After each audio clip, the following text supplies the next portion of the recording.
Hi there, this is Tony Courtney, and this is another short video in the Lessons in Leading Change series. This video is around getting to the nitty-gritty of what people are really thinking and feeling about change.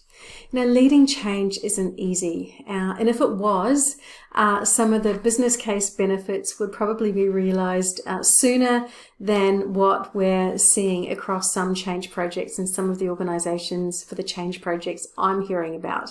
And some of the common traps that I've observed leaders making are leaders being too time poor to manage change effectively, where under pressure they'll stay in their comfort zone and let their biases and assumptions impact how they respond and how they adapt to the change that they're supposed to be championing. Another common trap is where goals aren't aligned, where there's a lack of an overarching game plan, where people will tend to look after themselves first and prioritize their own priorities, protect their own turf, and forget that they're co-leading across the organization.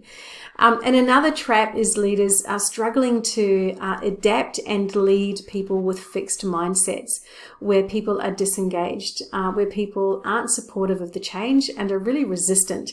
And there's lots of barriers to get through to try and influence their mindset and to be able to reshape that and to be able to have people turn around and have them re-engage back in.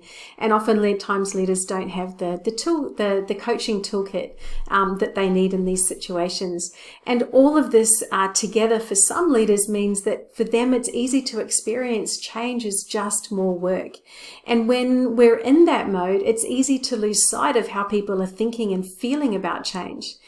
Although leading change, isn't easy, people tend to have pretty predictable concerns. And there are typically two sets of concerns that people have around change.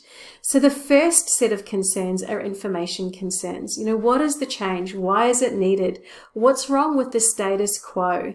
How much is going to change? How fast do things need to change? So leaders need to remember that people are looking for transparency. They're looking for, as best we can to be able to give honest and accurate information, to reveal when we don't know, but to share when we might know more. So this openness and transparency is really, really important. The second set of information concerns that people tend to have are a personal concern. So this is, what does this change mean for me? What will it mean in terms of security for my role? Do I need to change? How do I need to change? Am I going to win or lose here? Will I have time to be able to learn the new things that I need to get my head around to be able to come on board here? Do I have what it takes? Am I still safe here, and do I belong? Just because these questions may not be being asked doesn't mean that people aren't thinking them.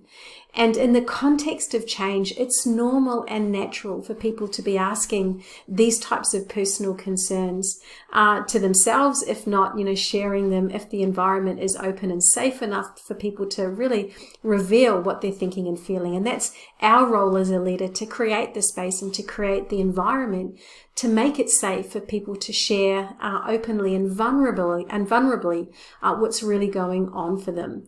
So when people are feeling overwhelmed or confused or uncertain or unsupported in some way, shape or form, the environment we create around that is really important.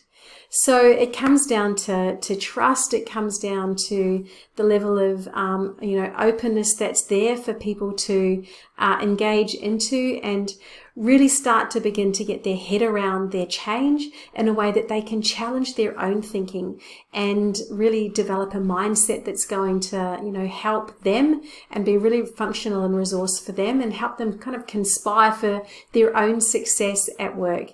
So I trust sharing these two information sets with you can help you as you plan for change and as you plan for what people might be thinking and feeling and what they might be being resistant to, and how can you begin to address some of those things, really early on in the piece, so that creates safety for people to engage into the next stage of the change project.